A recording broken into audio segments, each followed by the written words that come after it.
નમસ્કાર. શ્રી કેશવ કેળવણી ટ્રસ્ટ સંચાલિત શ્રી સરસ્વતી વિદ્યા મંદિર મહેમદાબાદથી હું ડૉક્ટર નીરવ શાહ આપને ધોરણ 10નું વર્ષ 19-20નું ગણિત ભણવાનું છે. ધોરણ 10ના ગણિત વિષયના પ્રકરણ 3માં આપણે સ્વાધ્યાય 3.2 એ આખું જોયું. એના દરેકે દરેક દાખલાનો અભ્યાસ કર્યો. 3.2માં આપણે આલેખની રીતે દ્વિચલ સુરેખ સમીકરણ યુગ્મ એનો ઉકેલ કેવી રીતે મેળવાય એ આપણે ભણ્યા. હવે આપણે ભણવાનું છે 3.4નો ટોપિક છે સુરેખ સમીકરણ યુગ્મનો ઉકેલ મેળવવાની બાયજીક રીત. હવે આ જ્યારે આપણે કરતા હોય ત્યારે આપણી પાસે બુક્સ નથી, તો આપણે શું કરવું જોઈએ એ જેને ખબર પડતી હોય એ કરવા માટે એક જણ આપણે અહીંયા બંધ નથી થતા. તો સુરેખ સમીકરણનો ઉકેલ મેળવવાની બાયજીક રીત તો આપણે સારાંશ અને થિયરીમાં આગળ ભણી ગયા છે કે બાયજીક રીતમાં કઈ કઈ રીતનો સમાવેશ થાય છે. તો કે એક તો આલેખની રીત, બીજી છે લોપની રીત અને ત્રીજી છે ચોકડી ગુણાકારની રીત, જેને આપણે ચોકડી ગુણાકારની રીત કહીશું. ચોકડી ગુણાકારની રીત પણ આપણે એને ચોપલી કહીશું. બરાબર? કારણ કે આપણને ભળતું યાદ રહે, ચોખ્ખે ચોખ્ખું યાદ ને નહીં. તો હવે આગળના વિભાગમાં આપણે દ્વિચલ સુરેખ સમીકરણ યુગ્મનો ઉકેલ મેળવવા માટે આલેખની રીત વિશે ચર્ચા કરી ગયા. આલેખ પર વર્ગમૂળમાં 3 અલ્પવિરામ 2/7 -1.75 અલ્પવિરામ 3.3 અને 4/13 અલ્પવિરામ 1/19 જેવા પૂર્ણાંક ન હોય. આલેખની રીતમાં આ વસ્તુ, આ એની મર્યાદા છે. આલેખની રીતની શું છે? મર્યાદા. કે પૂર્ણાંક ન હોય એવા યામ ધરાવતા બિંદુઓ આવતા હોય તો આ રીત અનુકૂળ નથી. હા, તો અહીંયા આ શું થયું? તમારું આલેખની રીતની મર્યાદા થઈ કે તમે આલેખની રીતે હવે અપૂર્ણાંક શબ્દો હોય, વર્ગમૂળવાળા શબ્દો હોય, એટલે અંકો હોય, સંખ્યાઓ, વાસ્તવિક સંખ્યાઓ હોય x અને y ની, તો એના તમે ઉકેલ મેળવી શકતા નથી આલેખની રીતે. કારણ કે આલેખની રીતે જ્યારે ઉકેલ મેળવવાનો હોય ત્યારે આગળ પણ આપણે જ્યારે દાખલા કરતા હતા ત્યારે એ અપૂર્ણાંકવાળાને આપણે કંઈક ધારી લેતા હતા, લસા લઈ લેતા હતા અને એને પૂર્ણાંકમાં ફેરવી લેતા હતા. કારણ કે આલેખ પત્ર પર તમારે 4/3 બતાવવું હોય તો તમે કેવી રીતે બતાવો? કારણ કે આલેખ પત્ર પર તો તમારું સ્કેલ માપ 1 સેન્ટીમીટર બરાબર 1 એકમ અથવા 1 સેન્ટીમીટર બરાબર 1 મીટર એ રીતે હોય છે. તો એ રીતે એની મર્યાદા છે. આવા બિંદુઓ આલેખ પત્ર પર આલેખવામાં ભૂલ થવાની શક્યતાઓ રહે છે. એટલે દર્શાવી શકાય, ના દર્શાવી શકાય એવું નહીં. કેવી રીતે દર્શાવાય?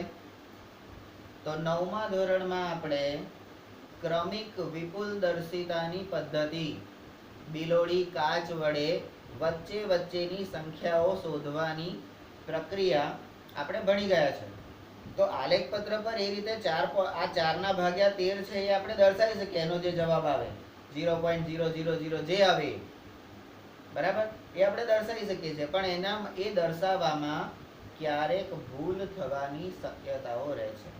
ક્યારેક નહીં, મોટા ભાગે ભૂલ થવાની શક્યતાઓ રહે, કારણ કે આપણે બધા બહુ જ હોશિયાર લોકો હોઈએ છીએ. તો પછી કહે છે, જો આવા દાખલા હોય કે શું આવા યુગ્મોનો ઉકેલ શોધવાની મુશ્કેલી દૂર કરવા માટે બીજી કોઈ અન્ય રીતો છે? હવે જે કામ કાર્તિકથી નથી થઈ શકતું, તો આપણે પ્રેમને કહીશું. પણ પ્રેમે દરેક કામમાં મોઢામાં આંગળા નાખી રાખે, બરાબર, તો આપણે વિશાલને કહીશું. વિશાલ પણ એક ચિત્તે ધ્યાન ના રાખી શકે અને આજુબાજુ વાળાને ઈશારા કરીને બાજુવાળાની મતિભ્રમ કરતો હોય તો એ કામ આપણે કલ્પના દીદી કહેવું પડે કે ભાઈ ઠરીને સ્થિર થઈને એકાગ્ર ચિત્તે એનો ઉકેલ મેળવવાનો પ્રયત્ન કરે, બરાબર. બાકી જેની આંખો સ્થિર નથી થતી, એની એકાગ્રતા સ્થિર નથી થતી, અને એકાગ્રતા સ્થિર નથી થતી એટલે સમજી લેવાનું કે તમારી અભ્યાસ કરવાની ક્ષમતા એ ઓછી થતી જાય છે. એટલે સૌથી પહેલું કામ મારી આંખો સ્થિર થવી જોઈએ. વારે ઘડીએ આમ ને કેમ ને ફલાણું ઢીકણું આ બધું ના થવું જોઈએ. તમારું ધ્યાન અત્યારે ક્યાં હોવું જોઈએ? જ્યારે ચોપડીની અંદરના વાક્યો આવે છે ત્યારે તમારું ધ્યાન ત્યાં હોવું જોઈએ. એના સિવાયની કોઈ વાત આવે છે તો તમારું ધ્યાન અહીંયા હોવું જોઈએ. આનાથી ત્રીજી જગ્યાએ તમારું ધ્યાન ગયું એટલે સમજી લેવાનું કે ભગવાન આઈને ભણાવે ને તોય તમને નહીં આવે, બરાબર. તો ધ્યાન રાખવાનું, અપૂર્ણાંક સંખ્યાઓ, વર્ગમૂળની સંખ્યાઓ, બરાબર, દશાંશ ચિહ્ન વાળી સંખ્યાઓ, એવી પૂર્ણાંક ન હોય એવી x અને y ની સંખ્યાઓને આલેખ પત્ર પર યોગ્ય રીતે દર્શાવી શકાતી નથી. અને એ આલેખની રીતની મર્યાદા છે, એને દર્શાવવામાં બહુ મુશ્કેલી પડે છે. આપણે એવું કહીએ છીએ કોઈ પણ વસ્તુ અશક્ય નથી, પણ મુશ્કેલ જરૂર હોય છે, અને મુશ્કેલીમાંથી માર્ગ કાઢવો એ જ સરસ્વતી વિદ્યા મંદિરના વિદ્યાર્થીની તાકાત છે, ગમે તેવી મુશ્કેલી, બરાબર. તો અન્ય રીત, બીજો વિકલ્પ શોધી કાઢવાનો. આ રીતે નથી થતી તો બીજી રીતે શોધીશું. તો બીજી કોઈ રીત છે ખરી કે? તો કે હા, આના માટે ઘણી, એક બે નહીં, ઘણી બધી બૈજિક રીતો છે. અને બૈજિક રીતો એટલે હવે આપણે કેટલીક બૈજિક રીતો દ્વારા ઉકેલ શોધવાની ચર્ચા કરીશું. બૈજિક રીતો દ્વારા ચર્ચા કરીશું. સારાંશની અંદર આપણે ભણી ગયા છે બૈજિક રીતમાં કઈ કઈ રીત આવે છે. તો આદેશની રીત, લોકની રીત અને ચોકડી ગુણાકાર. ગયા વખતની ચોપડીમાં આ લોકની રીત નીકળી ગઈ. એના પહેલાની જે ચોપડી હતી એટલે 2010-12 એટલે પાયલ દીદી લોકોનું ગણિત બદલાયું એ પહેલાની વાત. તો ત્યારે અંદર લોકની રીત હતી. તો આપણી પાસે બધી જ વસ્તુઓ, એ જૂની નવનીત પણ છે, જૂની બુક પણ છે. તો લોકની રીતના જો વધારાના દાખલા કરવા હોય તો આપણે એ પણ કરી શકીએ. પણ આપણે અત્યારે ટાર્ગેટ બુક આ બુકની અંદર જે તે ચેપ્ટરમાં જે કંઈ આપેલું છે આપણે એટલું 100 વખત કરવાનું છે, બરાબર. મેં એવું કીધું છે કે એક દાખલો પેન્સિલથી 5 વખત કરવાનો છે, બરાબર. એ જ પાના પર તમે એ દાખલો ભૂસી કાઢો તો ફરીથી લખે. અથવા ચલો મારે ભૂસીને નહીં કરવો, ભૂસીને નથી કરવો તો યાદ કરો પહેલા ધોરણ કે બાલ મંદિરની એ રીત, એકડો ઘૂંટતા હતા તો પેન્સિલ વડે એ જ શબ્દો પર ઘૂંટી શકાય ખરું? હા, બહુ ભાર નહીં દેવાનો, નહીં તો શું થઈ જાય? કાણું પડી જાય, બરાબર. તો એકની એક વસ્તુ ઓછામાં ઓછી 100 વખત કરવાની છે, બરાબર. ના કેમ આવડે? તમને પહેલું ચેપ્ટર ગયા ને આટલા દિવસ થયા, બરાબર. તમને જ્યારે તમારું કામ કરવાનું કીધું હોય તો અહીંયા આગળ હોય ત્યાં સુધી પેન્ડિંગ કામ કરવાનું, પણ ઘરે ગયા પછી જ્યારે પ્રેક્ટિસ કરવાની હોય ત્યારે તમે આ દાખલાઓને ફરીને ગણી શકો, બરાબર. તો આપણે બૈજિક રીતે ઉકેલ મેળવવાની 3 રીતો છે. અને 3 રીતમાંથી પહેલી રીત અત્યારે આપણે ભણીએ છીએ 3.4.1 આદેશની રીત. દુનિયામાં કોઈ પણ દેશમાં ફરી આવો, કોઈ પણ પદ્ધતિ અપનાવો, પણ આ દેશની જે રીત છે એ દુનિયામાં ક્યાંય નહીં મળે. એટલે આ દેશની રીત ભારતની રીત, કારણ કે ગણિતમાં સૌથી વિદ્વાન લોકો દુનિયામાં જો થઈ ગયા હોય તો આપણા ભારતના છે. બરાબર. તો આદેશની રીત, પણ અહીંયા આદેશ એટલે આપણે હુકમ. આ વકીલોમાં જજનો હુકમ, કલેક્ટરનો હુકમ એ બધું આવે ને, તો એવી રીતે હુકમ કરવાનો છે. બરાબર. તો આદેશની રીતના હવે આને આ લોકો આપણને કેવી રીતે લઈ જાય છે આદેશની રીત માટે, તો કે કેટલાક ઉદાહરણોની મદદથી આદેશની રીતની ચર્ચા કરીશું. અહીંયા પહેલા તમને થિયરી આપેલી નથી. આદેશની રીતની વ્યાખ્યા શું, આદેશની રીતની પ્રક્રિયા શું, આદેશની રીતના સ્ટેપ શું, એમાં શું કરવાનું, એવું કશું આપેલું નથી. આ લોકોએ પહેલા તમને ઉદાહરણ આપ્યું. ઉદાહરણ પરથી તમારે સમજવાનું કે આ દાખલામાં ઉકેલ મેળવવા માટે એમણે શું કર્યું છે, એમણે શું કર્યું છે એ આપણે જોઈએ. ચાલો, તમને ખબર પડી જશે, કારણ કે આલેખની રીતના સ્ટેપ એ અંદર બુકમાં નથી આપેલા, એ મેં તમને લખાયા છે, અને એ સ્ટેપ પ્રમાણે તમે દાખલા ગણો છો તો તમને સહેલાઈથી સમજણ પડે છે.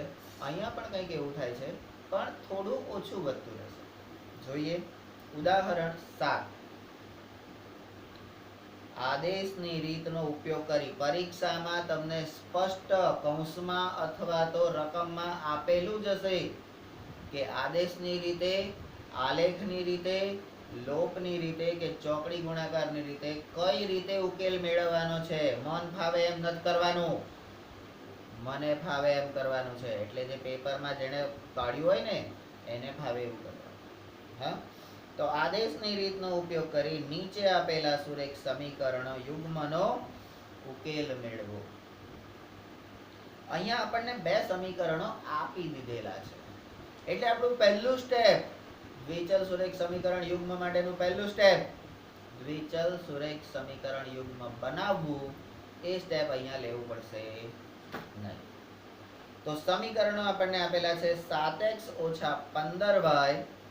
ત્યાં ક્યાં આગળ છે? હા, 7x - 15y બરાબર 2. આ તમારું સમીકરણ નંબર 1 આપેલું છે.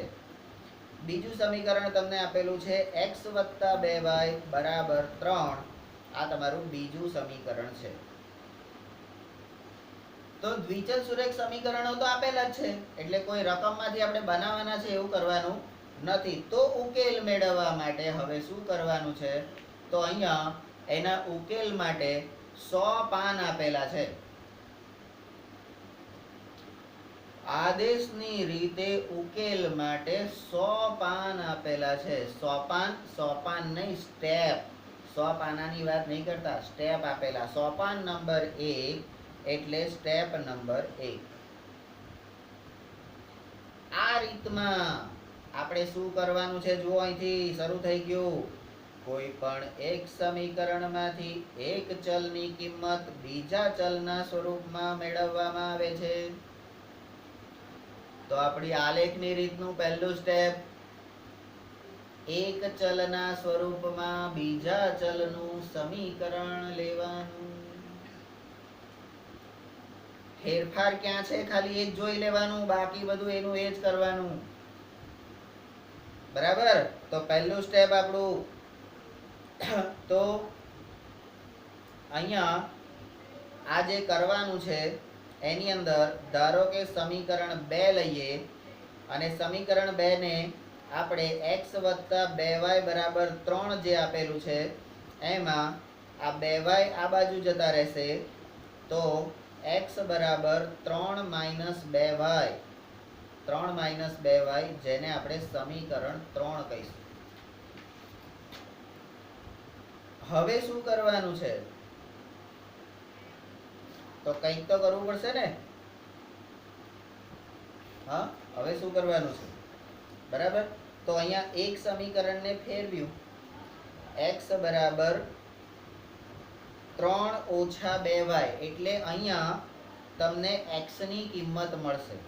તો આને આપણે શું કરવાનું છે? સ્ટેપ નંબર 2 માં જુઓ, સમીકરણ 1 માં આ x બરાબર 3 ઓછા 2y ની જે કિંમત છે એ તમે સમીકરણ 1 માં મૂકી દો.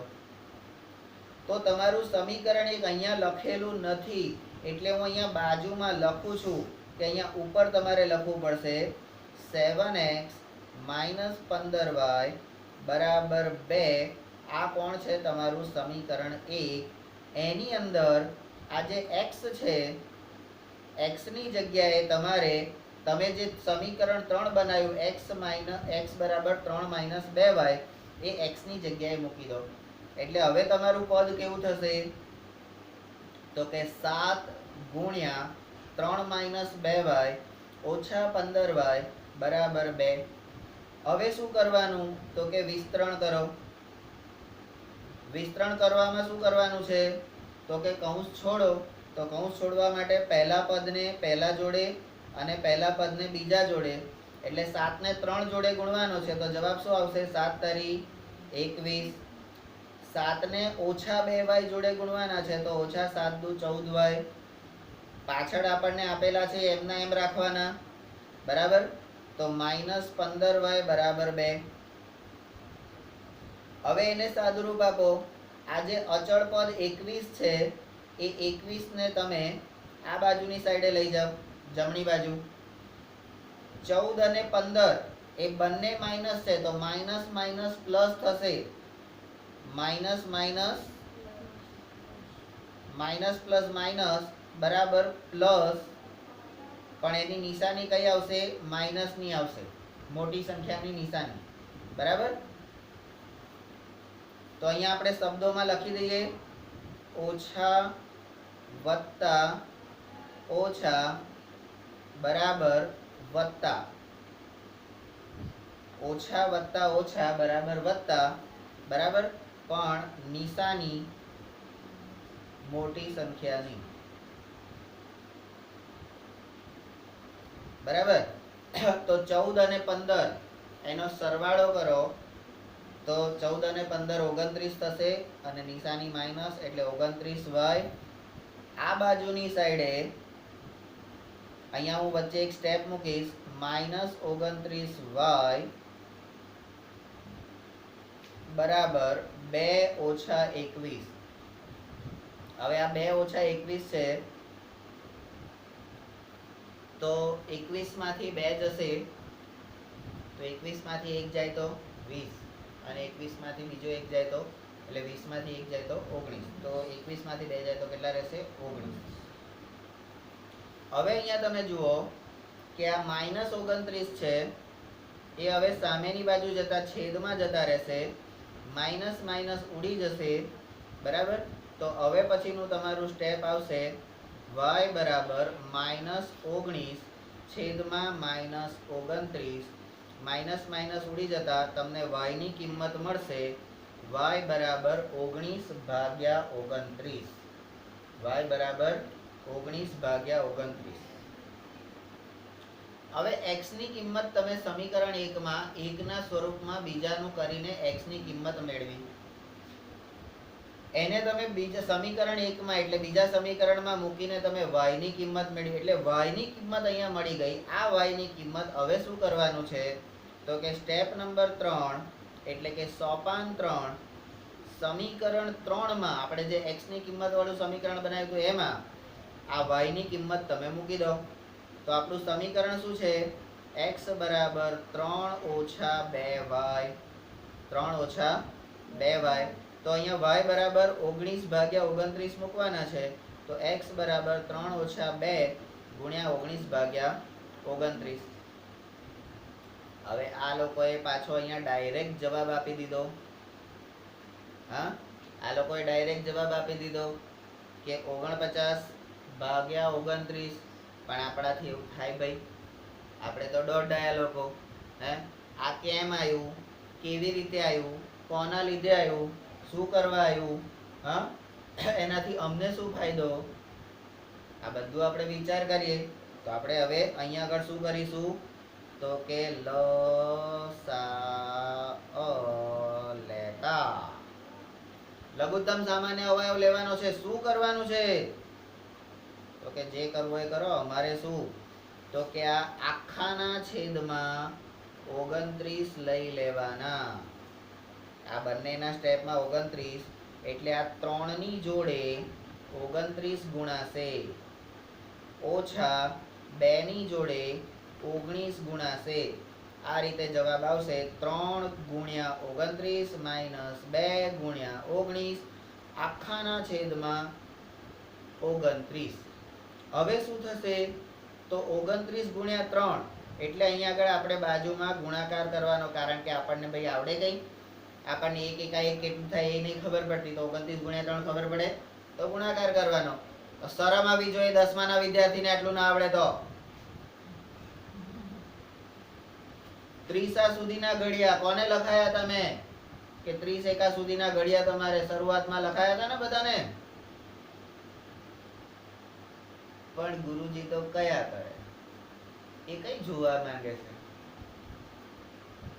પણ યાદ રાખો પેલા વન્ડરફુલ ક્રિએશન વાળા પાઠમાં અહીંયા આંખો છે, અહીંયા આંખો છે, અહીંયા આંખો છે, અહીંયા આંખો છે, અહીંયા આંખો છે, બધે છે. ખબર તો પડે છે કોણ કેટલું કરે છે, અને જે જેટલું કરે છે એ પ્રમાણેનું પરિણામ આવે છે, જે તમે જોયું. બરાબર? તો 3 ગુણ્યા 29 નો ગુણાકાર કરવાનો. તો 3 દુ 6 અને 3 નવા 27. તમારો જવાબ આવે છે 276. એટલે પહેલું. બરાબર? બીજું છે 19 દુ 38. તો 19 અને 2 નો પણ ગુણાકાર કરવાનો. બરાબર? તો 2 નવા 18. અલે આ બરાબર છે ના? 3 નવા 27. 27 7 વધી આવી 2 અને 3 દુ 6. 6 ને 2 8. હા, મેં કીધું કેમ આવું થયું? તો તમારો જવાબ આવે છે 87. 29 તરી 87 થાય. સીધી રીતે ગણવું હોય તોય ગણાય. જો 20 ને અહીંયાથી રાઉન્ડ ફિગર લઈ લો. 20 ને 3 વડે ગુણો. 20 તરી 60 અને પાછળના 9 છે એને 3 વડે ગુણો. 9 તરી 27. તો 60 વત્તા 27 કેટલા થાય? 60 ને 20 80. 80 ને 7 87. બરાબર? એ રીતે પણ તમે ગણી શકો. આપણે કંઈ ગુણાકાર જ કરવો જરૂરી નથી. બરાબર? આપણને જે રીતે આવડતું હોય એ રીતે કરાય. હવે 29 દુ 38. અરે 19 દુ 38. તો 19 નો ઘડિયો તો આપણને મોડે હોય જ ના, હોય તો કરવાનો. બરાબર? તો -38 ભાગ્યા 29. હવે હારી આ બાદ બાકી છે ને આડી હોય તો આપણને ના ફાવે ભાઈ. બાદ બાકી આડી હોય તો આપણને ના ફાવે, એટલે આપણે બાદ બાકીને ઊભી કરી દેવાની. 87 ઓછા 38. બરાબર? તો 7 માંથી 8 જશે. 7 માંથી કોઈ દિવસ 8 જાય ના જાય, તો આગળથી દસકો લેવો પડે. આગળ 8 માંથી દસકો લઈએ એટલે ઉપર 7 આવે અને 7 ની ઉપર 10 આવી જાય. હવે 17 માંથી 8 જાય. 17 માંથી 8 જાય કેટલા આવે? 17 માંથી 8 જાય તો જવાબ આવે 9. 7 માંથી 3 જાય તો જવાબ આવે 4. તો હવે તમારો જે જવાબ આવ્યો 49/29 એ તમારો આ જવાબ અહીંયા આગળ આવ્યો. હવે તમે જો 49/29 લાવવા માટે શું કરવાનું? તો આટલું બધું વચ્ચે કરવું પડે ત્યારે આવે. અને આ જે ગુણાકાર છે એ આપણે જ્યારે લખતા હોય ને ત્યારે આ બાજુનો હાસ્યો આપણે છોડી દઈએ છીએ. એની અંદર આ ગુણાકાર જે તે સ્ટેપની એક્ઝેક્ટ બાજુમાં બોક્સ કરીને તમારે લખવાનો છે. એટલે જે વખતે ખબર પડે કે આ કરવા માટે મેં આવી રીતે કર્યું હતું, આપણે શું કરીએ છીએ? પાછલા પાને રફ પેજ બનાવીએ છીએ. રફ પેજમાં પહેલા દાખલાનો ગુણાકાર ભાગાકાર ઉપર કરેલો હોય, બીજા દાખલાનો નીચે કરેલો હોય, ત્રીજા દાખલાનો વચ્ચે કરેલો હોય, પછી પાછો ચોથાનો ઉપર કરેલો હોય. જ્યારે ફરી વખત જ્યારે આપણે એ વસ્તુ કરીએ કે એ દાખલા જોઈએ ત્યારે આપણને ખબર જ ના પડે કે જે તે વખતે સાલું મેં ક્યાં કર્યું હતું, શું કર્યું હતું, કેવી રીતે. પણ આ રીતે જો કરશો તો તમને જવાબ સરસ મળશે. તો અહીંયા સ્ટેપ નંબર 4 એટલે તમારો ઉકેલ. અહીંયા સોપાન નથી લખ્યું પણ હું મારી રીતે લખું છું. સોપાન 4 ઉકેલ x ની કિંમત તમને મળી. અહીંયા x ની કિંમત મળી 49/29 અને y ની કિંમત આપણને મળી 19/29. બરાબર. હવે સ્ટેપ નંબર 5 ચકાસણી. હે આપણે ગુલાબજાંબુ બનાવીએ તો ચાસણી બનાવીએ ને. ચાસણી વગરના ગુલાબજાંબુ કેવા લાગે? એકદમ ફિક્કા ફિક્કા મોરા મોરા લાગે ને. તો અહીંયા પણ આપણે ચકાસણી કરવી પડે ને. હે તો તમે જે જવાબ લાયા છો એ સાચો છે કે ખોટો? તો જોઈ લો. તમે બંને સમીકરણોમાં, હવે અહીંયા તો આ લોકોએ તો લખી લીધું, બંને સમીકરણોમાં તમે x અને y ની કિંમત મૂકી દો તો તમને જણાશે કે બંને સમીકરણનું સમાધાન થાય. પણ આ સમાધાન થાય કેવી રીતે? તમે બતાવો અમને. તમે તો કહી દીધું કે સમીકરણમાં મૂકી દો, કે નવરા છે? અહીં કશું લખ્યું તો છે નહીં. તમે ડાયરેક્ટ એવું કરી દો તો અમને થોડી આવડી જાય. તો કશો વાંધો નહીં, બરાબર બતાવી દઈએ છે, મગજમારી નહીં કરવાની. અને જ્યારે કોઈ પણ સમીકરણ x અને y ની કિંમતનું સમાધાન કરે ત્યારે શું થતું હોય છે? આપણે આગળ આલેખની રીતની અંદર આપણે ચકાસણી કરતા શીખી ગયા કે x અને y ની કિંમત આપણે જ્યારે સમીકરણમાં મૂકીએ ને ત્યારે આપણે સાચા છે કેવી રીતે ખબર પડે? તો કે ડાબા બરાબર જબા. ડાબી બાજુ સમીકરણની જે કિંમત છે એ જ જમણી બાજુની મળે. એટલે આખું સમીકરણ 0 બરાબર 0 થઈ જવું જોઈએ અથવા 4 બરાબર 4 થવું જોઈએ. પણ આપણે પાછળ પેલું પ્રમાણિત સ્વરૂપ જે હોય છે ax + by + c બરાબર 0, તો આપણે જમણી બાજુએ 0 છે તો ડાબી બાજુના સમીકરણની કિંમત 0 થવી જોઈએ. હવે આ 0, કોઈ પણ માણસને આપણે હીરોમાંથી 0 બનાવવો હોય તો થોડીક મહેનત તો કરવી પડે ને. હે તો હેડો થોડીક કરીએ. કરવી છે કે ચાલશે? અલા ચાલશે લા. સમજી જાવ ને. હવે 10માં આયા, નહીં સમજવું? કરવી છે? કરી નાખીએ હેડો તારે. તો અહીંયા સમીકરણ 1 છે આપણું 7x - 15y બરાબર 2. 7x - 15y બરાબર 2 આપણું આ સમીકરણ છે. બરાબર. આપણે શું કરવાનું છે? ડાબા બરાબર જબા. હા તો અહીંયા 7x ની કિંમત 49/29 બરાબર.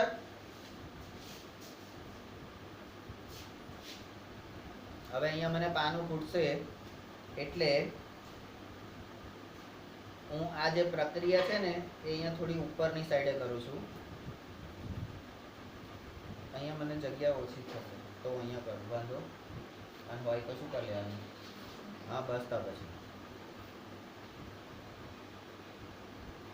સમીકરણ 1 7x - 15y બરાબર 2 અને સમીકરણ 2 જે છે એ આપણું કયું છે?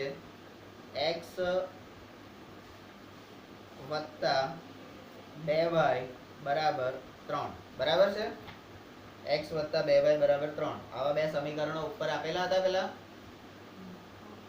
તો આની અંદર તમારે x બરાબર 49/29 અને y બરાબર 19/29 આવું મૂકવાનું છે. હા તો મૂકી દો તારે. હેડો મૂકી દો.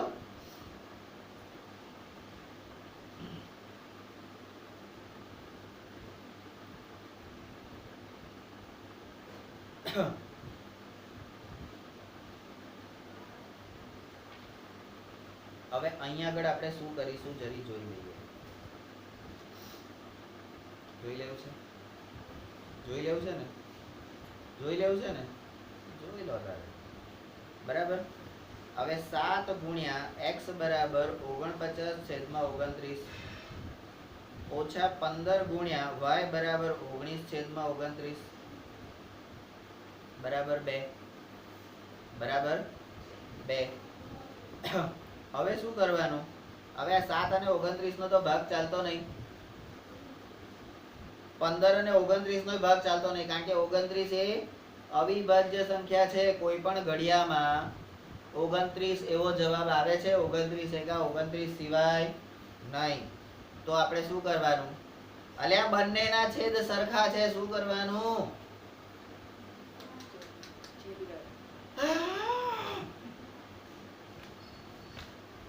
લસા લઈ લેવાનો. શું કરવાનું? એટલે આખાના છેદમાં મૂકી દેવાના 29. તો ઉપર શું આવ્યું? તો કે 7 ગુણ્યા 49 ઓછા 15 ગુણ્યા 19 બરાબર 2. હવે પાછું આ બાજુ જવું પડે ખૂણામાં ભાઈ. હે, આ ખૂણામાં જવું પડે સમીકરણ 1 માટે. આ 49 ગુણ્યા 7 કેટલા થશે? 7 9 63, 3 વધી આવી 6, 7 ચોક 28, 28 વત્તા 6 એટલે કેટલા થાય? 34. કેટલા થાય? 34. તો આના પછીનું મારું સ્ટેપ આવશે 343 ઓછા, હવે 15 ને 19 નો ગુણાકાર કરવાનો છે. 15 ગુણ્યા 19 તો કેટલા આવશે? 10 ની શૂન, 1 ને 5 વડે ગુણીએ તો 5, 1 ને 1 વડે ગુણીએ તો 1.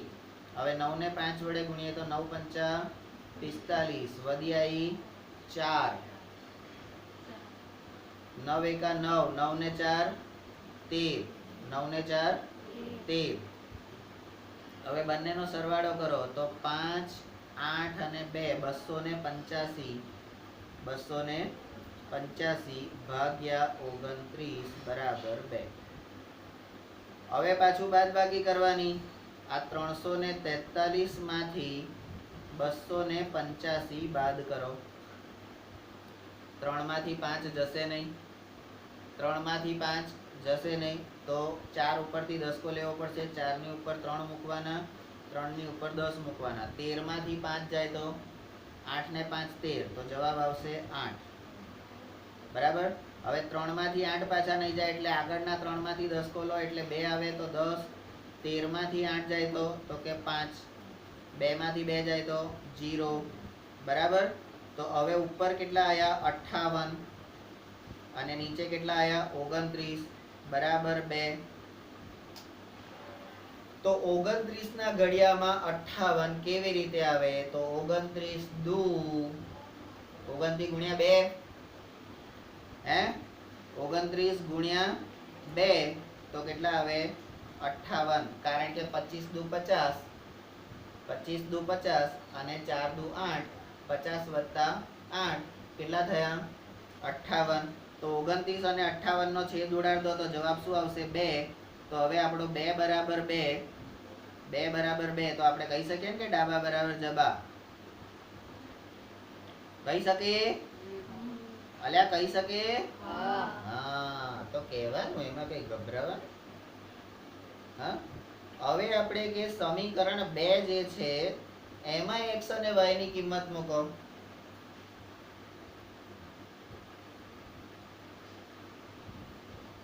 તો કે x બરાબર 49 ભાગ્યા 29 અને y બરાબર 2 ગુણ્યા 19 ભાગ્યા 29 બરાબર 3. હવે શું કરવાનું?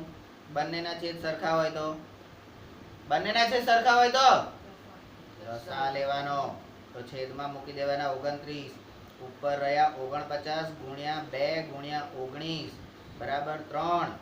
માટે 2 ગુણ્યા 19 એટલે 38. તો 49 વત્તા 38 ભાગ્યા 29. હવે આ સમીકરણ 2 માટે મારે ખાલી આટલું જ કરવાનું છે. 49 વત્તા 38 કેટલા થાય? 9 દુ 18, 18 માંથી 1 જાય એટલે 17 ઈ 7, બરાબર. અને વધી આવી 1, 4 ને 1 5, 6 7 અને 8 87, બરાબર. તો હવે પછી મારું સ્ટેપ આવશે 87 ભાગ્યા 29 બરાબર 3. હવે આ 87 ને 29 વડે ભાગીએ તો 29 ગુણ્યા 3 કરો. અહીંયા જવાબ તમારે આ રીતે લેવાનો. 29 ગુણ્યા 3 કરો તો 3 નવા 27, વધી આવી 2, 3 દુ 6 ને 2 8. 29 ને 3 વડે ભાગો તો 3 જવાબ આવે 87 થઈ જાય. તો 3 બરાબર 3 એટલે શું થયું? ડાબા બરાબર જવાબ. તો સમીકરણ 2 માટે મેં આ ગુણાકાર સરવાળો અહીંયા આગળ કર્યો, તો એ અલગથી બતાવવાનું સમીકરણ 2 ની નીચે બાજુમાં. તો કયા સમીકરણ માટે હું શું કરું છું એ મને ખબર પડવી જોઈએ. તો હવે બોલો, ડાબા બરાબર જવાબ થઈ ગયું. તો x ની કિંમતો મૂકતા બંને સમીકરણનું સમાધાન થઈ ગયું. ઘમાસાન નહીં, સમાધાન થઈ ગયું. કોઈ બે લોકો ઝઘડતા હોય ને આપણે એને ઠાડે પાડી દઈએ, હે, બરાબર, એની વચ્ચે સુલે કરાવી દઈએ, સમાધાન કરાવી દઈએ તો શાંતિ થઈ જાય ને. તો શાંતિ થઈ ગઈ? થઈ ગઈ? મને તો થઈ, તમને ના થઈ હોય તો મને કઈ ફેર નહીં પડતો. તો હવે આ ઉદાહરણ 7 પરથી તમને ખબર શું પડી? ઉદાહરણ 7 પરથી તમને શું ખબર પડી? તો આદેશની રીતના સ્ટેપ ખબર પડી. હવે આદેશની રીતના સ્ટેપને હું શબ્દોમાં લખું, અંદર આપેલા જ છે, પણ તોય આપણે શબ્દોમાં લખવા પડશે આપણી ભાષામાં. જુઓ, હવે અહીંયા આગળ આદેશની રીત મેળવવા માટે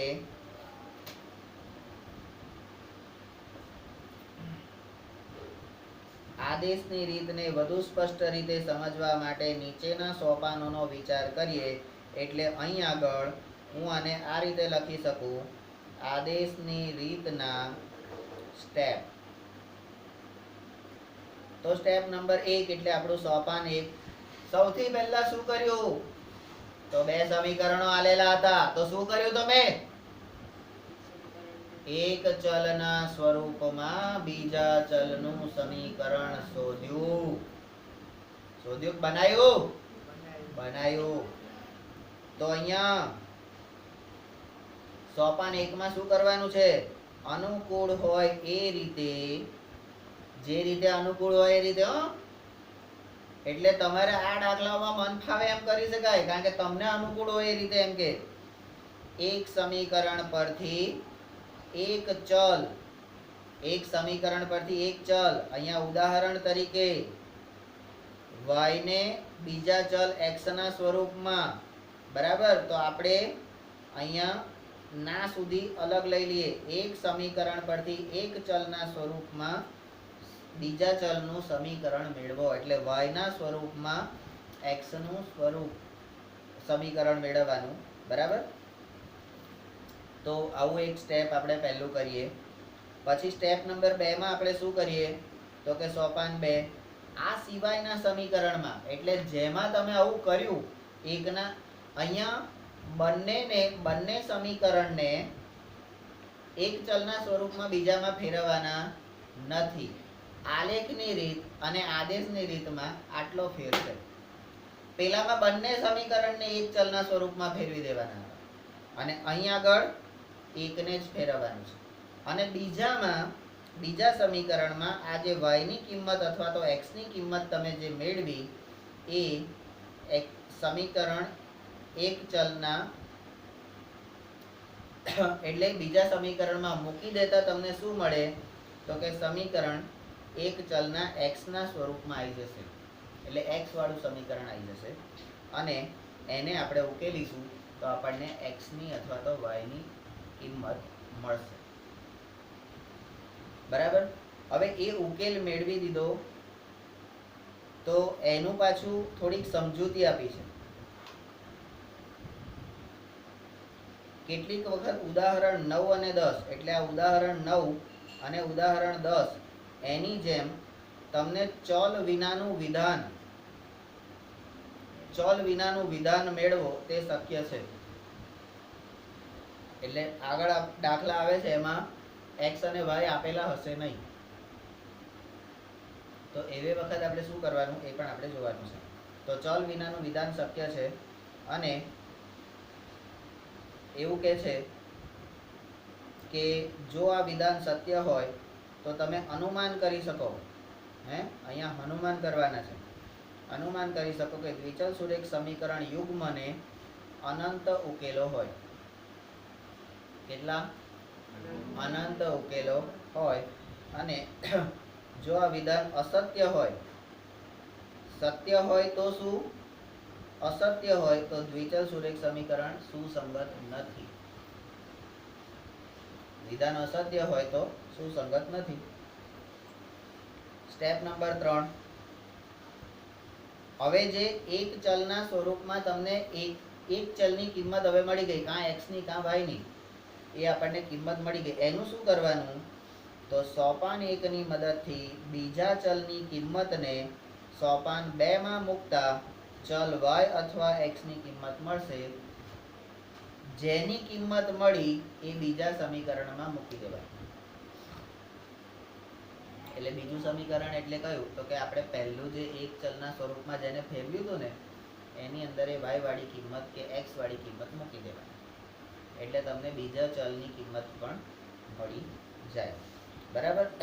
તો આ આદેશની રીતના ખાલી 3 સ્ટેપ છે.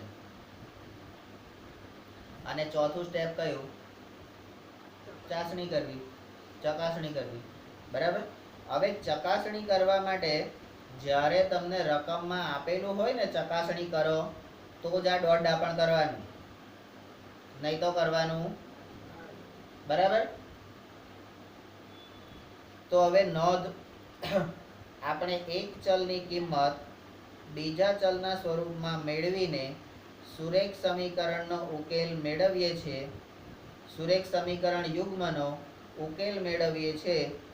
તેથી ઉકેલ મેળવવાની આ રીતને આદેશની રીત તરીકે ઓળખાય છે. તો અહીંયા નોંધ જે આવી એ શું થઈ? વ્યાખ્યા. તો આપણે લખવાનું કેવી રીતે ભાઈ? થિયરી બનાવવાની કેવી રીતે? તો આપણે હેડિંગ મારવાનું, હેડિંગ મારવું પડશે ને. પેલા ફૂટબોલને હેડિંગ મારવાનું એટલે કપાળથી ફૂટબોલને આમ ઢબ લઈને ઠોકવાનું. તો આપણે આ ચોપડીનું હેડિંગ મારવાનું અથવા તો કોઈ પણ મુદ્દાનું હેડિંગ મારવાનું હોય તો આપણે શું કરવાનું? ઢબ લઈને મારવાનું. હેડિંગ મારવાનું એટલે હેડ ઉપર મારવા, અથવા અહીંથી આમ લઈને અહીં ચોંટાડી દેવાનું. હેડિંગ લે. તો આદેશની રીત એવું હેડિંગ મારવાનું. એના પછી એની વ્યાખ્યા એટલે સિસ્ટમ કેવી રીતે રહેશે? તો અહીંયા લખું છું આદેશની રીત સ્ટેપ નંબર 1 એની વ્યાખ્યા, સ્ટેપ નંબર 2 એના સ્ટેપ, સ્ટેપ નંબર 3 એના ઉદાહરણ. બરાબર? આ રીતે આદેશની રીત આપણે કરવાની છે. તો આદેશની રીતના 3 જે સ્ટેપ છે એ 3 સ્ટેપ ફરીથી આપણે બધા યાદ કરી લઈએ. આદેશની રીત માટે શું કરવાનું? તો સ્ટેપ નંબર 1 માં આપણે પહેલાથી સ્ટેપ લેવાના. પહેલાથી જો રકમ આપેલી હોય તો દ્વિચલ સુરેખ સમીકરણ યુગ્મ બનાવવું. આપી દીધેલું હોય તો દ્વિચલ સુરેખ સમીકરણ યુગ્મને પ્રમાણિત સ્વરૂપમાં ફેરવવું અથવા તો સરખાવવું. પછી હવે એકચ્યુઅલ આદેશની રીત શરૂ થાય. તો શું કરવાનું? કોઈ પણ એક સમીકરણમાંથી 2 સમીકરણ આપેલા હોય એમાંથી કોઈ પણ એક લઈ લેવાનું અને એમાં એક ચલના સ્વરૂપમાં બીજા ચલની કિંમત શોધવાનું સૂત્ર મેળવવાનું. એ જે એક ચલની કિંમત મળી એને બીજા સમીકરણમાં મૂકી દેવાની અને બીજા સમીકરણમાં મૂકતા તમને x અથવા y ની કિંમત મળશે. એ x અને y ની કિંમત એટલે સ્ટેપ નંબર 3. એ x અને y ની કિંમત તમે જે પહેલું સમીકરણ લીધું હતું એમાં પાછું મૂકી દેવાનું. એટલે પહેલું લીધું એની જે કિંમત આવી એ બીજામાં મૂકી દો. બીજાની અંદર એ કિંમત મૂકવાથી તમને એક ચલની કિંમત મળી જાય છે. હવે એ જે એક ચલની કિંમત આવી એ ફરીથી પાછી પહેલા સમીકરણમાં મૂકી દો એટલે તમને ત્રીજા સ્ટેપમાં બીજા ચલની કિંમત મળી જાય. હવે 2 ચલની કિંમત x અને y આપણને મળી જાય તો પછી આપણે કોઈની જરૂર પડે ખરી? હા, હવે ધોરણ 10 ના વિદ્યાર્થીઓને સારું મટીરિયલ અને સારી ભણવાની પદ્ધતિ આ બે વસ્તુ મળી જાય તો એમને બીજા કોઈની જરૂર ખરી? નહીં જરૂર. બરાબર, આપણે ઘરે બેઠા કરી શકીએ. બરાબર, કોઈ દીદી ગુરુજી ના હોય તોય કરી શકીએ. હા, કોઈ સ્કૂલમાં જવાની જરૂર નહીં. આવું કરી શકાય ને? એટલે સારામાં સારું મટીરિયલ આપી દીધું તોય. ચલો, તો ઉદાહરણ 8 સ્વાધ્યાય 3.1 નો પ્રશ્ન નંબર 1 આદેશની રીતે ઉકેલો. અહીંયા તમને એકબીજા સ્વાધ્યાયોને એકબીજા સાથે જકડી રાખ્યા છે. સ્વાધ્યાય 3.1 નો પ્રશ્ન નંબર 1 શું હતો? તો પેલી અખિલા વાળો હતો. ખબર? અખિલા કયો હતો? ના લ્યા, પેલી આફતાબ વાળી હતી. 7 વર્ષ પહેલા તારી ઉંમર ને મારી ઉંમર. આફતાબ અને એની દીકરી. ઓળખું ને આફતાબ ને? એટલે નવી સ્કૂલે પેલો બહાર નહીં રહેતો, તરબૂચ ને સિંચાણા વાળો. હા, એ. તો એ જે દાખલો છે, તો એ દાખલો યાદ કરો. હવે એ દાખલો કઈ યાદ કરવાથી આપણને બધું આવડી જવાનું છે? તો આપણે ફરીથી એ રકમ જે છે જોવી પડશે. સ્વાધ્યાય 3.1 ની પહેલો દાખલો. આફતાબ તેની દીકરીને કહે છે 7 વર્ષ પહેલા મારી ઉંમર એ વખતની તારી ઉંમર કરતા 7 ગણી હતી. હવે પછીના 3 વર્ષ પછી મારી ઉંમર એ તારી ઉંમરના તે વખતની ઉંમર કરતા 3 ગણી હશે. બરાબર, એને તમારે આદેશની રીતે ઉકેલવાનો છે. તો અહીંયા આ લોકોએ તો લખી લીધું ભાઈ કે 3.1 ના પ્રશ્ન 1 પ્રમાણે, પણ આપણે એવું લખી દઈશું તો ચાલશે? આપણે પ્રશ્ન 3.1 નો પ્રશ્ન નંબર 1 આપણે અહીંયા લખવો પડશે. એટલે આફતાબ વાળી આખી રકમ અહીંયા તમારે લખવાની છે. બરાબર, હવે એનો હું ઉકેલ કરો. ઉકેલ મેળવો. તો નંબર 1, ધારો કે આફતાબ અને તેની પુત્રીની વર્તમાન. હવે અહીંયા વર્તમાન એટલે આપણે આગળ શબ્દ વર્તમાન નતો વાપર્યો, આપણે હાલની ઉંમર કીધી હતી. તો વર્તમાન એટલે જ હાલની ઉંમર ભાઈ, એ તો ખબર છે ને, વર્તમાન કાળ. તો હાલની ઉંમર એટલે કે વર્તમાન ઉંમર વર્ષમાં અનુક્રમે S અને T છે. તો આ ઉંમર ધારેલી છે. જે આપણે x અને y ધારતા હતા એની જગ્યાએ હવે શું ધાર્યું? S અને T. આ S અને T બે કોણ છે? ચલ છે. કોણ છે? xy ધારતા હતા એની જગ્યાએ S અને T ધાર્યો. એટલે કે ગભરાઈ નહીં જવાનું, જે કરવાનું છે જ કરવાનું, S થી કરવાનું.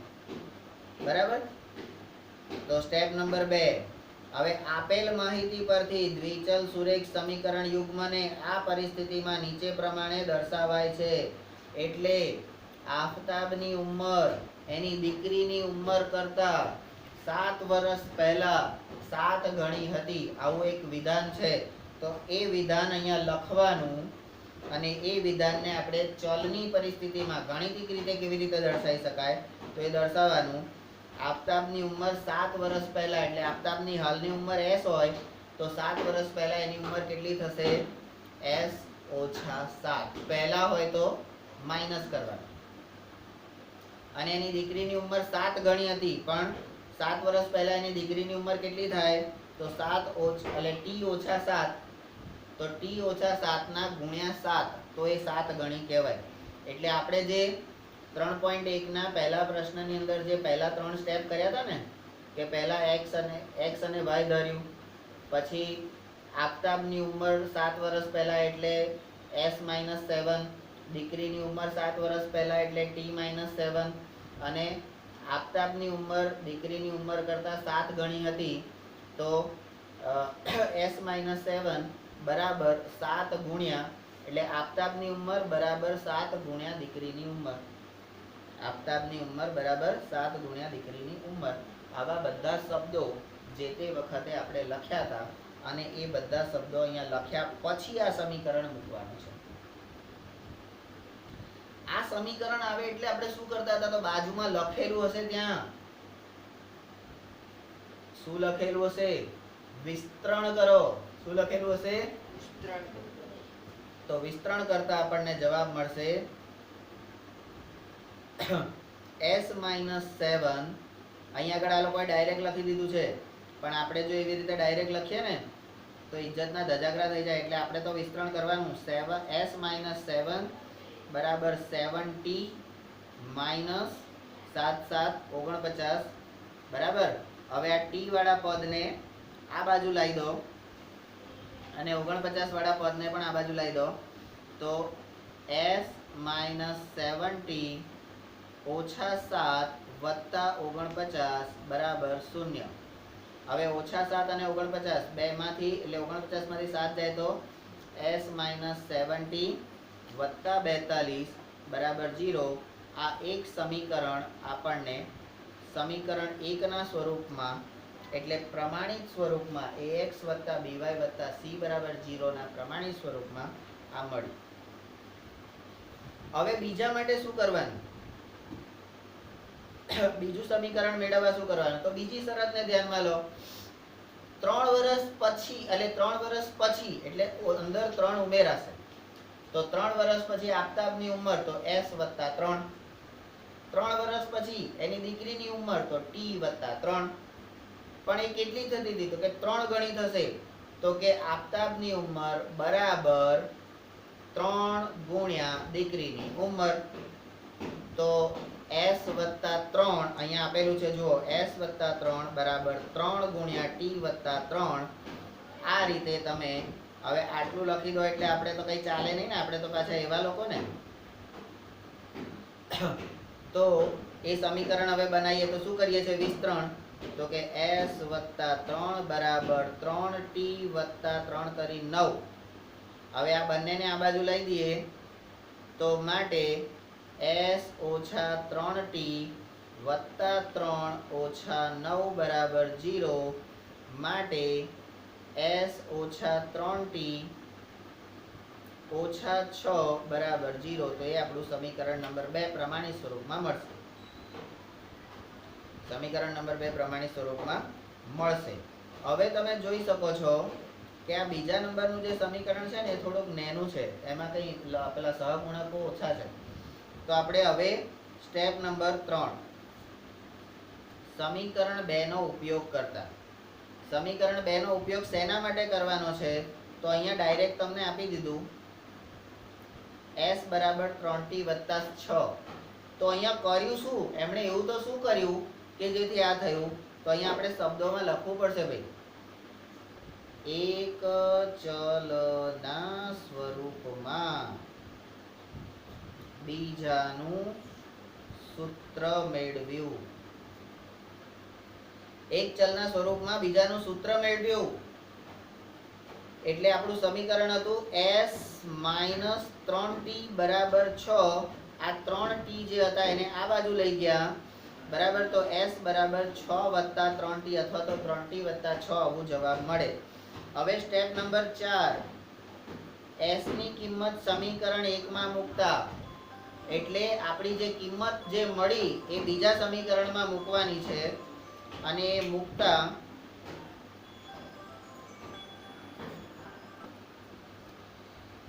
તો હવે આપણું જે સમીકરણ જે છે એ સમીકરણ શું છે? તો કે s ઓછા 7t વત્તા 42 બરાબર 0. આ જે સમીકરણ છે એમાં s ની કિંમત 3t વત્તા 6 એ મૂકી દેતા આપણને સમીકરણ મળશે 3t વત્તા 6 ઓછા 7t બરાબર 42. હવે કૌંસ છોડી નાખો તો શું થશે? કૌંસ છોડી નાખો તો શું થશે? તો કે 3t ઓછા 7t વત્તા 6 વત્તા 42 બરાબર 0. હવે 7 માંથી 3 જાય તો કેટલા રહેશે? 4t. કેટલા રહેશે? 40 રહેશે. હે હા ખરેખર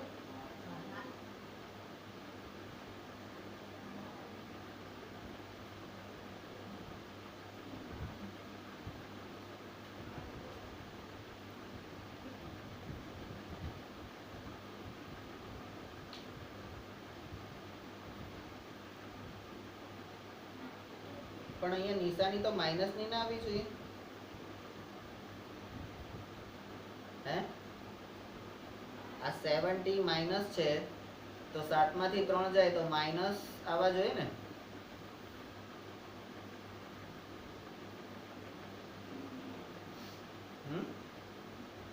તો 40 અને એટલે અહીંયા -40 હું લખું છું ચલો આપણે બરાબર જ જઈએ છીએ -40 વત્તા 46 એટલે 42 અને 6 કેટલા થાય 48 બરાબર 0 હવે આ 40 છે ને આ બાજુ લઈ જાઓ ડાબી બાજુ તો શું થઈ જશે પ્લસ થઈ જશે બરાબર તો 40 બરાબર 48 બરાબર જવાબ આવ્યો હા હજી પાછા આ 4 ને છેદમાં લઈ જાઓ તો t બરાબર 48 ભાગ્યા 4 હવે 48 ભાગ્યા 4 નો છેદ ઉડાડો તો કેટલા 12 ચોક 48 તો t ની કિંમત કેટલી મળી એટલે એક ચલની કિંમત આપણને મળી ગઈ હવે એક ચલની કિંમતનું આપણે શું કરવાનું તો કે સ્ટેપ નંબર 5 આ સમીકરણ 2 માં મૂકી દો t ની કિંમત તો સમીકરણ 2 કયું હતું s બરાબર 3t 6 s બરાબર 3t 6 તો s બરાબર 3 ગુણ્યા t એટલે 12 વત્તા 6 12 તરી તો આના પછીનું વચ્ચેનું સ્ટેપ એક હું મૂકું છું s બરાબર 12 તરી 36 વત્તા 6 બરાબર 36 વત્તા 6 એટલે કેટલા થાય તો s બરાબર કેટલા મળે 42 તો બીજા ચલની કિંમત મળી ગઈ આપણને તો સ્ટેપ નંબર 6 હવે આપણો જવાબ એટલે આપણે ઉકેલ કહીએ તેથી આફતાબ અને તેની પુત્રીની ઉંમર અનુક્રમે આફતાબની ઉંમર 42 વર્ષ અને એની પુત્રીની ઉંમર 12 વર્ષ છે બરાબર એવું આપણે કહી શકાય કારણ કે 42 એટલે s બરાબર 42 અને t એટલે એની છોકરીની ઉંમર t બરાબર 12 તો એ આપણને અહીંયા મળી ગયું હવે પછી ઉદાહરણ 8 માં આ સમસ્યા માટે આ ઉકેલ સમીકરણોમાં મૂકી સમીકરણનું સમાધાન થાય એટલે આપણે ચકાસણી કરવાની તો ચકાસણીનું આપણું સ્ટેપ કયું આવશે એના પછીનું સ્ટેપ આવશે અને અહીંયા ચકાસણી કરવી હોય તો ઉપર એની x અને y ની કિંમત મૂકી દેવાની અહીંયા આપણે અત્યારે ઉદાહરણ છે તો આપણે કરીએ જ છે ઉદાહરણ છે તો આપણે કરીએ છે કે આપણું પહેલું સમીકરણ કયું હતું s બરાબર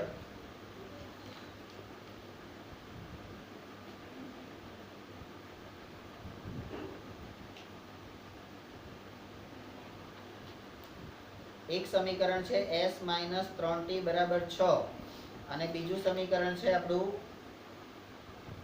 s - 7t વત્તા 42 s - 7t વત્તા 42 બરાબર 0 અહીંયા s બરાબર 42 અને t બરાબર 12 આવું મૂકી અને અહીંયા ડાબા બરાબર જબા કરવાનું છે થઈ જાય બરાબર તો અહીંયા આગળ આપણે અટકીશું કારણ કે ઉદાહરણ 9 અને 10 જે છે એના માટે એક સ્પેશિયલ અહીંયા નોંધ લખેલી કે ઉદાહરણ 9 અને 10 માટે ક્યાં છે